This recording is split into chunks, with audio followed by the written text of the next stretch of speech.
वैष्णवी हगवणे आत्महत्ये प्रकरण जे ते ताजं असतानाच नाशिकच्या गंगापूरमध्ये एका विवाहितेनं आत्महत्या केली।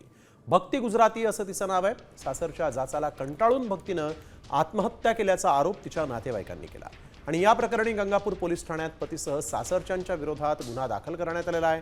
आरोपींना तत्काळ अटक करून हत्या आहे की आत्महत्या याचा तपास करण्याची मागणी करण्यात आलेली आहे। तर भाजपा आमदार चित्रा वाघ यांनी नाशिक पोलीस आयुक्त संदीप कर्णिक यांची भेट घेतली आहे।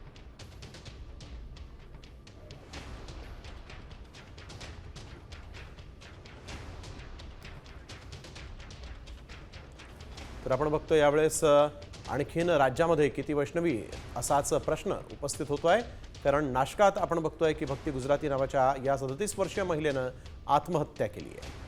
मुलगा आहे कुठे माहिती मिळत नाहीये, मुलाला कुठे नेलंय हे कळत नाहीये। पोलिसांनी त्यांच्याशी संबंधित जी लोक होती त्यांच्या घरी गेले होते पोलीस, परंतु तिथेही मुलगा सापडलेला नाहीये।